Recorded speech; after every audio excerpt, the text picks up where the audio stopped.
A arquitetura bizantina. O Império Bizantino teve início com a crise do Império Romano.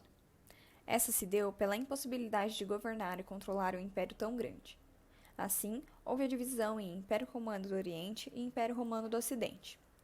O Império Romano do Oriente é o que conhecemos de Império Bizantino, e teve sua maior expressão no governo de Justiniano. Isso porque havia o controle do Estreito de Bósforo, centro das rotas comerciais, o que trouxe muita riqueza ao império. As principais características da arte bizantina são o caráter cerimonial e decorativo, a riqueza dos materiais e dos detalhes, e o desconhecimento da perspectiva e profundidade. Na arquitetura, a religião agia como censora, o que permitiu a uniformidade do estilo em todas as suas representações. Ela possuiu a sua expressão máxima na construção de igrejas, e pode ser dividida em 3 períodos: a primeira Idade do Ouro, a segunda Idade do Ouro e a última Renascença. Antes de entrarmos em detalhes sobre os 3 períodos, é necessário nos atentarmos às 3 principais características da arquitetura bizantina: os mosaicos, as cúpulas e a planta em cruz grega. Os mosaicos foram a máxima expressão da arte bizantina, e podemos observá-los em todas as igrejas construídas durante o período. Eles serviam como instrução e guia espiritual para os fiéis. Neles, as pessoas eram representadas de frente, verticalizadas e sem perspectiva. Eram sempre muito ricos em cores e detalhes, e podemos sempre observar a presença de ouro.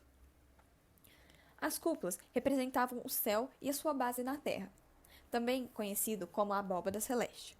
Assim, o edifício como um todo era considerado a própria representação do cosmos, onde haveria o contato direto com Deus. Ela era feita a partir de um sistema de pendentes, onde a cúpula descansa em pilares de mármore e é construída com a ajuda de triângulos curvos, pois era muito difícil conseguir a forma circular. A planta em cruz grega possuía 4 braços de mesmo tamanho e representava o equilíbrio entre o divino e o terreno. A primeira Idade do Ouro. Ela começa no século V e é representada por igrejas com plantas centradas e cúpulas. Sua maior representação é a Igreja de Santa Sofia, também conhecida como Ágia Sofia, em Istambul, antiga Constantinopla. Ela foi construída em 532 d.C. e possui uma cúpula central de 32 metros de diâmetro.